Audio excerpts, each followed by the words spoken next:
नमस्कार। भारत में गांजे को लेकर के जो विरोधाभास है वो हमारे समाज और कानून व्यवस्था की जटिलता को दर्शाया है। और ये केवल एक नशे की वस्तु नहीं बल्कि इसकी जड़ें भारत की सांस्कृतिक, धार्मिक और ऐतिहासिक परंपराओं में गहराई से समाई हुई है। और एक तरफ सरकार इसे अवैध घोषित करती है, इस पर प्रतिबंध लगाती है और इसे रखने या बेचने वाले को अपराधी करार देती है, और दूसरी तरफ साधु संतों के बीच इसकी मान्यता इतनी स्वीकृत है कि बड़े बड़े धार्मिक आयोजनों में भी इसका खुलकर उपयोग किया जाता है और प्रशासन इस पर आंखें मूंद लेता है।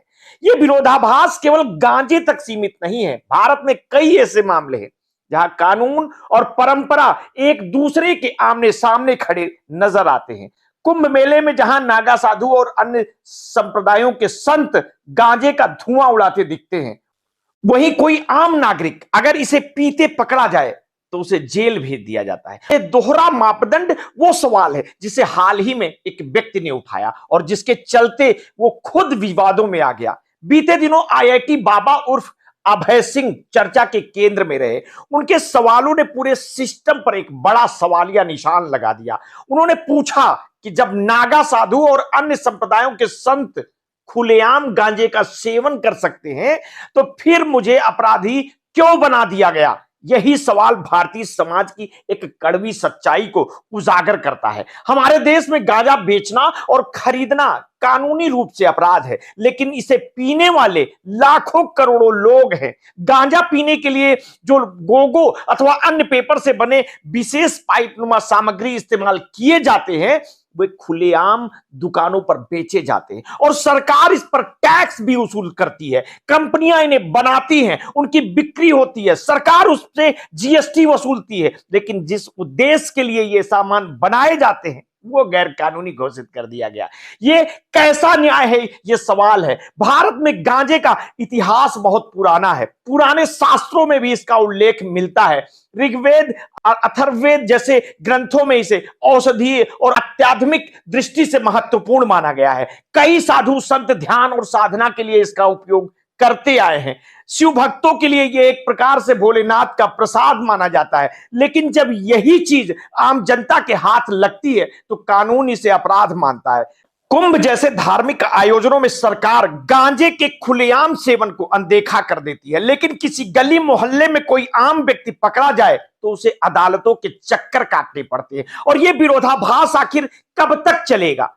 आईआईटी बाबा ने इस मुद्दे पर जो सवाल उठाए वो सीधे सीधे हमारी व्यवस्था के पाखंड को उजागर करते हैं। वे खुद गांजा पीते हैं और इसका समर्थन भी करते हैं, लेकिन उनके खिलाफ कार्रवाई की गई, उन्हें गिरफ्तार किया गया और फिर जमानत पर छोड़ दिया गया। लेकिन इस पूरे घटनाक्रम के बाद भी उनके सवालों का जवाब किसी के पास नहीं है। आज की सच्चाई यह है कि भारत में लाखों लोग गांजे का सेवन करते हैं। गांवों में, शहरों में, पहाड़ी इलाकों में, साधु संतों के बीच, मजदूर वर्ग में, कलाकारों के बीच, यहां तक कि पढ़े लिखे उच्च शिक्षित लोगों के बीच भी इसका सेवन आम है। कुछ इसे ध्यान और एकाग्रता के लिए उपयोग करते हैं, कुछ इसे मानसिक शांति के लिए अपनाते हैं, कुछ इसके आदी भी हो चुके हैं। लेकिन क्या इसका मतलब यह है कि हर कोई अपराधी है? गांजा अवैध है, फिर भी यह हर जगह उपलब्ध है, इस पर प्रतिबंध है, लेकिन फिर भी इसकी तरक्की होती है। पुलिस कभी कभी पकड़ती है, कभी कभी अनदेखा कर देती है, लेकिन जिन कंपनियों का काम गांजा पीने के लिए आवश्यक सामान बनाना है वे पूरी तरह से कानून के दायरे में आती है। यह विरोधाभास हमारी नीति निर्माण की कमजोरी को दर्शाता है।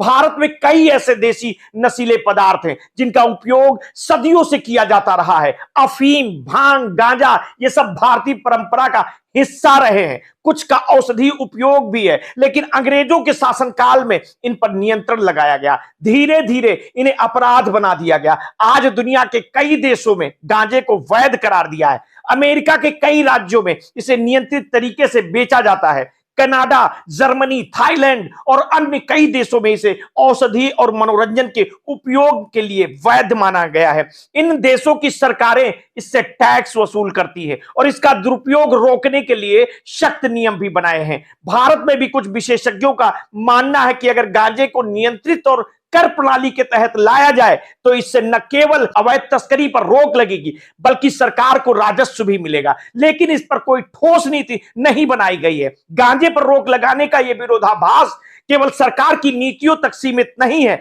बल्कि यह हमारे समाज की सोच को भी दिखाता है। अगर कोई बाबा या साधु गांजा पीता है तो उसे संत माना जाता है, लेकिन अगर कोई गरीब मजदूर या युवा इसे पीता पकड़ा जाए तो उसे अपराधी घोषित कर दिया जाता है। इस पूरे मामले में सबसे बड़ा सवाल यही है कि कानून सभी के लिए समान क्यों नहीं है? और अगर साधु संतों के लिए गांजा पीना अपराध नहीं है तो फिर आम जनता के लिए अपराध क्यों?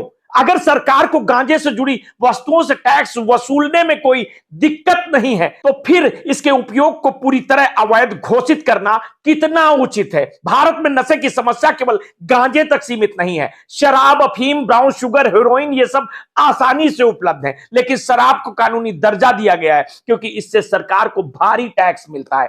कई राज्यों में शराबबंदी की गई लेकिन वहां भी अवैध रूप से इसकी बिक्री जारी रहती है। तो क्या गांजे के मामले में भी यही नीति अपनाई जानी चाहिए?